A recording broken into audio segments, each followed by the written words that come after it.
이미 다 알고 계시겠지만 제네릭 및 특허 만료 의약품의 약가 산정률이 결정이 됐죠. 네, 인하폭이 10%가 안 되는 거죠. 네, 그래도 약가 인하 폭을 생각하면 상당한 영향이 있다라고 이제 국내사 외자사를 떠나서 아주 환영할 만한 부분이고요.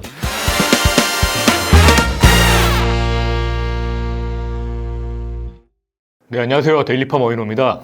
오늘도 어인호 기자의 급바보 한번 시작해 보도록 하겠습니다. 오늘도 저희 급바보의 파트너 김성주 의원님 나오셨습니다. 안녕하세요, 의원님. 네, 안녕하십니까, 김성주입니다. 네, 저희 급바보 할 때마다 제가 지금 이 멘트를 너무 자주 해서 조금 민망하긴 한데요. 정말 오랜만에 인사드립니다. 그런데 이번에는 오랜만에 인사드린 이유도 있고요. 그 다음에 또 충분히 저희 데일리팜 독자분들이시면 납득할 만한 사유였던 것 같습니다. 네, 저희가 지금 건강보험정책심의위원회, 저희 얼마 전 저번 편에 다뤘던 약가제도, 윤곽이 나왔던 약가제도 있었죠. 근데 그게 이제 건정심에 상정이 되고 의결이 돼야 되는데 그 상정 일정이 계속 조금씩 미뤄졌어요. 그래서 저희가 그걸 계속 기다리다가 날짜를 잡았다가 취소하고 날짜를 잡았다 또 취소하는 바람에 지금 인사를 드리게 됐습니다. 드디어 이제 그 약가제도가 확정이 됐습니다. 그래서 오늘 급바보의 주제는 확정된 약가제도 개편안입니다. 위원님, 지금 저희 그때 저번 편에 다뤘을 때도 굉장히 우려가 많다. 한쪽에서는 기대가 많다. 이런 얘기 막 했었어요. 저희 이거 갖고 데일리팜에서 또 법무법인 광장하고 신년회 포럼도 했었습니다. 300분이 넘게 오셔서 엄청난 진짜 참여율을 보여주셨었는데요. 그때도 아직 확정은 안 됐을 때였죠. 근데 지금은 이제 확정된 안이 나왔습니다. 지난번에 다뤘던 거 보셨던 분들도 알 거고 지금 이 이슈가 제약업계 전체에서 너무 핫한 이슈이기 때문에 대부분 어느 정도는 생각을 지금 하고 계시는 상황에서 급바보를 보고 계실 거라 생각을 합니다. 제 느낌일 수도 있습니다. 지금 이제 확정된 안이 나왔죠. 근데 이제 먼저 저희가 이제 가장 걱정이 많았던 부분 파트부터 얘기를 해볼게요. 약가가 인하되는 부분들, 제네릭 의약품. 생각보다 저는 조금 선방했다? 이런 느낌을 좀 받긴 했는데 어떤 내용이 구체적으로 확정이 됐는지 위원님이 한번 먼저 설명해 주십시오. 네, 이미 다 알고 계시겠지만 제네릭 및 특허 만료 의약품의 약가 산정률이 결정이 됐죠. 최초 발표일 때는 40%대라고 얘기를 하고 있었는데 최종적으로는 45%로 결정이 됐습니다. 네, 맞습니다. 그렇다라고 하면 현행 53.55%가 45%로 변경되는 것으로 생각을 하면 되고요. 네, 인하폭이 10%가 안 되는 거죠. 네, 그래도 또 국내 제약사분들 만나서 얘기를 들어보면 사실 국내 제약사의 영업이익이 한 8% 수준이라고 해요. 그러면 사실 약가 인하 폭을 생각하면 상당한 영향이 있다라고 이제 본인들은 해석을 하고 있고 예측을 하고 있습니다. 아직까지 이제 실제로 직격탄을 맞는 회사들 입장에서는 45%도 굉장히 타격이 크다는 얘기입니다. 네, 맞습니다. 그리고 이번에 3월에 건정심에서 통과한 안을 보면 준혁신형 제약기업이 또 신설이 됐어요. 그래서 준혁신형 제약기업이라는 것은 견실한 중소제약사가 혁신형 제약기업으로 발돋움할 수 있도록 우리가 약가 우대, 가산을 해주겠다. 그리고 우리가 기등재 의약품을 가격을 인하할 때 특례 적용을 해주겠다라고 이번에 발표를 했습니다. 그리고 준혁신형 제약기업 이외에도 수급안정, 선도기업이라는 것도 만들어서 거기에 대해서도 우대를 해주겠다라고 얘기를 하고 있어요. 그렇기 때문에 혁신형 제약기업이라든지 준혁신형 제약기업에 선정이 되거나 그리고 수급안정, 선도기업에 해당이 되면 약가 영향은 조금 덜 받게 되겠죠. 하지만 그렇지 않은 소규모 제약사는 그 영향이 상당할 것으로 예상이 됩니다. 네, 물론 이 약가 인하라는 건 가격을 강제로 하락하는 거니까요. 우리나라 의약품은 좀 특수한 재화이기 때문에 어떤 기업들에게 굉장한 타격을 줄 수 있습니다. 그리고 여전히 위원님 말씀 주신 것처럼 여러 가지 지금 준비를 해야 되는 상황들이 있고요. 위기의식을 많이 느끼고 있는 것도 사실입니다. 다만 이번에 확정된 안을 보았을 때 그래도 정부가 좀 업계의 지금 그 기간 동안 아무래도 건정심 상정까지 시간이 왜 오래 걸렸는지 이런 걸 느낄 수 있을 정도로 고민을 많이 했다라는 티는 좀 나는 것 같아요. 일단 제가 조금만 덧붙이자면 기존에 원래 혁신형 제약기업을 저희가 매년 뽑고 있습니다. 그 국내 제약회사와 다국적 제약회사 통합해서 어떤 기준을 만족하면 선정해서 여러 가지 혜택을 주고 있죠, 이미. 근데 혜택을 이미 주고 있는데 준혁신형 제약기업이라는 걸 따로 또 선정을 하겠다는 겁니다. 그러니까 어떤 발전 가능성을 본다던가 그다음에 말씀하셨던 것처럼 수급 안정 선도기업이라는 또 지정 기준을 마련해서 해당 기업들에게 또 혜택을 준다는 얘기입니다. 그러니까 45%로 인하가 되는데 이 45%로 가는 길에서 여기저기 조금 혜택을 통해서 약가를 보전할 수 있는 요소들을 좀 배치해 둔 거예요. 그러니까 이제 그렇게 들 수 있도록 노력을 해라라고 지금 얘기를 하고 있는 거죠. 어떻게 보면 좀 뭐 숨구멍을 조금 틔워준 부분이 있다라는 느낌이 좀 들긴 한다는 부분이 전 이런 부분입니다. 근데 이제 또 하나 많은 관심사였죠. 이제 이미 등재가 되어 있는 급여가 적용되고 있는 기등재 의약품들에 대해서는 어떻게 할 것인가. 네, 맞습니다. 예. 사실 43% 얘기가 나오다 45%로 올라간 부분도 조금 양보를 했다라고 생각이 되고 또 네. 기등재 의약품의 약가 조정도 이번 안에서 보면 조금의 숨통은 틔워졌다고 생각을 해요. 그래서 여러 시나리오가 거론됐었는데 뭐 그룹을 여러 개로 나눈다 얘기가 많았는데 이번에 결국 발표된 내용을 보면 그룹을 2개로 나누겠다. 이것도 좀 많이 바뀌었죠. 네, 그룹을 2개로 나누겠다인 거고 결국 2012년에 등재된 예. 의약품 그리고 그 이후에 13년 이후에 등재된 의약품 2그룹으로 나눠서 약가를 조정하겠다라는 건데 결국은 10년에 걸쳐서 조금씩 인하를 해서 45% 수준으로 낮추겠다라는 겁니다. 그렇기 때문에 사실 좀 기간을 상당히 연장을 했다라고 생각을 할 수 있을 것 같습니다. 기등재 의약품이야말로 가장 직격탄을 받는 품목이겠죠. 제가 보기에는 이미 약간 매출이 나오고 있죠. 등재가 돼서 급여 의약품으로 처방이 되고 있으니까요.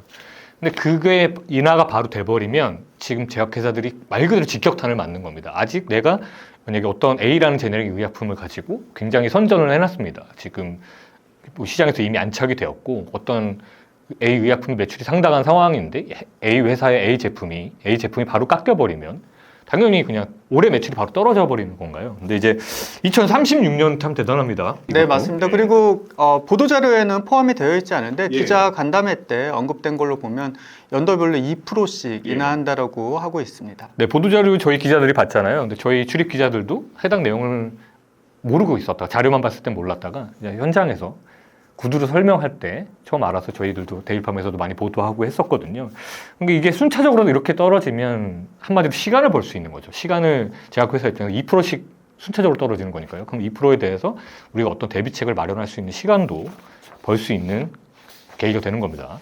그러면 이제 모르겠습니다. 이게 제가 생각할 때는 지금 어떻게 보면 저희는 언론사 입장이니까 제가 기자 입장이고요.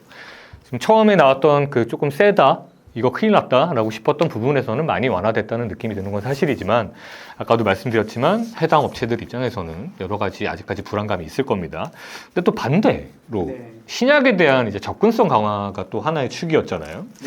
근데 그 부분을 봤을 때는 또 처음에 저희가 얘기했던 거랑 크게 달라지지는 않았던 것 같아요. 근데 아직까지도 조금 구체적이지가 않다라는 느낌이 좀 들었던 것 같아요. 또 신약에 대한 그 부분은 어떻게 되고 있었는지, 어떻게 확정이 됐는지. 네, 우선은 그 보도자료에 따르면 올해 시행될 그 제도 중에 하나가 희귀질환 예. 신속 등재죠. 사실 많은 회사가 기대하고 있는 제도라고 할 수 있습니다. 그래서 아시는 것처럼 우리가 허가 이후에 평가받고 그리고 등재되기까지 상당 기간이 소요되는데 이거를 100일 이내로 단축하겠다라고 얘기를 하고 있습니다. 이게 그럼 100일 어마어마한 겁니다, 진짜. 네, 예. 그렇죠. 그리고 또 하나가 약가 유연 계약 제도. 예. 네, 이거는 뭐 신약에 해당되는 건 아니지만 예. 사실은 신약뿐만이 아니고 특허 만료 의약품도 그리고 계량 신약도 바이오시밀러도 적용을 받을 수 예. 있는 제도이기 때문에 이 부분 또한 사실 올해 시행될 예정이고 상당히 많은 기대를 갖고 있는 제도라고 할 수 있습니다. 지금 위원님이 말씀 주신 게 어떻게 보면 핵심입니다. 핵심. 이번에 신약에 대해서 나온 확정된 안 중에서. 근데 이게 일단 두 번째로 주셨던 약간 유연 제도는 참 활용이 많이 될 것 같아요. 제가 생각했을 때도. 저희 급밥에서 많이 다뤘죠. 이중 약가. 저희가 약과 표시가와 실제가를 다르게 해서 글로벌 약가의 경쟁력을 주는 우리나라 약가가 조금 낮다고 어떻게 보면 지금 인식이 되어 있기 때문에요. 그런 제도인데 이거를 지금까지는 여태까지 신약도 꼭 신약이라고 되는 것도 아니었죠. 신약 중에서도 약간 뭐 중증 질환이거나 혁신성이 있어야 되거나 여러 가지 규약들이 있었어요. 그러니까 규제가 있었습니다. 그 규제를 완전히 풀어주고 모든 약들이 웬만한 약들이 다 이중 약가를 받을 수 있도록 해주겠다라는 얘기입니다. 이거는 제약업계 입장 전체 국내사 외자사를 떠나서 아주 환영할 만한 부분이고요. 근데 이제 100일 죄송합니다. 제가 비웃은 건 아닌데, 이게 지금 100일 이내 등재할 수 있도록 한다는 거, 희귀질환 치료제에 대해서. 물론 희귀질환 치료제가 등재하는데 시간이 굉장히 오래 걸립니다. 근데 보통 희귀질환 약제가 아니더라도, 지금 우리나라 항암제나 이런 것만 하더라도 저희 급밥 때도 많이 나왔지만, 1년이 뭡니까? 지금 1년 반 이렇게 등재 절차가 걸리는 약들이 수두룩 하거든요. 근데 이걸 100일에 끝내겠다. 있다라는 이야기인데요. 이게 참 사실은 과연 실효성이 있을까라는 의문이 드는 좀 부분이긴 합니다. 이게 말 그대로 평가를 진짜 100일 안에 끝낼 수 있다는 걸 떠나서요. 그 안에 얼마든지 뭐 자진치하하고 사라졌다가 다시 이게 다시 등재 신청을 했다가 이런 부분들은 전혀 카운팅 되지 않거든요, 사실. 근데 그런 부분이 아마 더 오히려 음지로 숨는 부분이 좀 더 늘어나진 않을까라는 생각이 좀 들기는 해요. 의원님 보실 때는 이게 좀 어떠세요? 뭐 실효성이 좀 있어 보이세요? 네, 우선은 기자님도 쉽게 떠올리는 제도가 허가평가 협상, 네, 시범사업이겠죠. 네. 사실은 그 제도가 나왔을 때도 평가기간을 뭐 많이 단축하겠다라는 제도였죠. 근데 하지만 일부 품목들은 계속 등재가 되지 않고 그리고 지연되는 상황이 계속 발생을 했거든요. 그래서 정부도 시범사업을 운영하면서 이제 이런 실효성의 문제를 계속 알게 됐죠. 그래서 아마도 거기서 도출된 어떤 문제점을 개선한 제도가 희귀질환 치료제의 신속 등재라고 생각은 하는데 과연 이게 100일로 가능할지 저도 사실 좀 지켜보려고 하는 제도 중에 하나입니다. 이게 되려면 사실 꼭 돼야 되는 게 있잖아요. 그죠? 진짜 신속 등재가 되려면. 네네. 아이소죠, 아이소. 아이서라기보다는 아마도 이 희귀질환 치료제의 신속 등재를 하려면 경제성 평가가 없어져야겠죠. 네, 그 해당 많이 품목에서, 없어져야? 네, 그 해당 품목에서는 경제성 평가 그렇기 때문에 정부에서 발표한 제도 안도 외국 약가 기준으로 약가를 주겠다라는 거는 경제성 평가를 보지 않는 품목으로 한정해서 운영이 될 것 같아요. 아, 진짜요? 네, 그렇게 네. 보세요? 네네, 거기에 제도 설명에 네, 외국 약가 기준으로 약가를 산정한다라고 되어 있기 때문에요. 네, 저는 왠지 뭔가 더 있을 것 같아요. 그렇겠죠. 네. 뭔가 더 있을 것 같거든요. 그러니까 경평을 안 한다는 가능성은 저도 약간 인정을 하는데 경평을 안 하는 대신에 뭔가 더 있을 것 같기는 한데요. 제가 허평협, 그러니까 말씀드린 허가평가협상 연계제도라고 있습니다. 근데 지금 시범사업 2차까지 하고 있는데 해당 약제들 중에 그나마 뭐 등재가 좀 어느 정도 빨리 됐다라는 약도 있는데 그 중에서 아닌 약들도 좀 많거든요. 아직까지도 등재를 진행하고 있고요. 근데 이게 문제가 뭐냐면 희귀질환 약제는 비교 약제가 희귀질환 의약품 자체가 그 영역에서 개발되기 되게 어려운 약이잖아요. 그러면 경제수평가는 기존에 있던 약이랑 비교해야 되잖아요. 근데 비교 약제가 너무 옛날 약인 겁니다. 엄청 싸겠죠, 그러면. 그러니까 이게 비교했을 때 너무 비용 효과성을 입증하기 어려운 거예요, 경평을 통해서.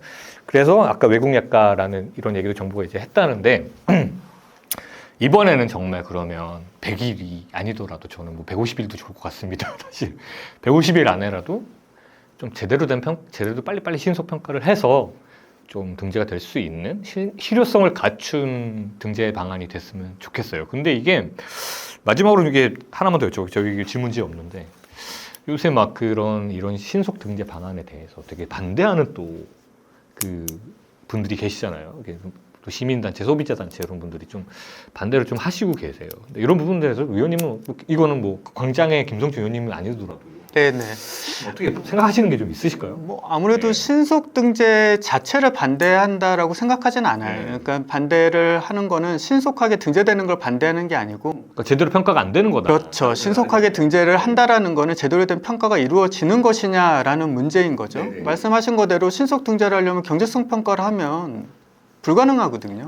그렇다고 하면 비용 효과성을 제대로 본 거냐라는 얘기가 나올 수밖에 없는 거고, 그런 부분에 대한 어떤 반대 목소리가 있다라고 생각은 됩니다. 그래서 정부가 아무래도 그 부분에 대해서 사후 평가를 강화한다고 하니까 그런 제도가 어떻게 준비가 될지 좀 봐야 되겠죠. 그래서 말씀 주신 거대로 이 약가 인하는 명확한데 우대 방안들은 다 앞으로 진행될 제도들이에요. 사실 불투명하다는 느낌이 좀 있죠. 네, 맞습니다. 그래서 이게 과연 제대로 운영이 될지 좀 지켜봐야 될 것 같습니다. 네, 어떻게 보면 우려했던 부분이 확정이 됐고요. 굉장히 명확하게. 그리고 생각보다는 조금 선방했다. 그러니까 물론 타격은 있지만 이런 느낌이고요. 그다음에 기대했던 부분은 아직까지 그렇게 되게 투명하게 나오지는 않았다. 그런 상황이에요. 저희 급바보에서 그래서 한 2편 정도 다음 편에서는 이제 조금 제네릭 위주로 한 번 더 다루고요. 그 다음 편에서는 또 이제 또 신속 등재 위주로 한 번 더 좀 세세하게 다뤄볼 예정이니까요. 앞으로도 좀 더 급바보 지켜봐주면 좋을 것 같습니다. 이제는 건정심 날짜에 맞추지 않아도 되니까. 네, 건조심 날짜 안 맞출 테니까 저희 빨리빨리 올게요. 예. 오기의 급바보 오늘 여기까지 하겠습니다. 감사합니다. 네, 감사합니다.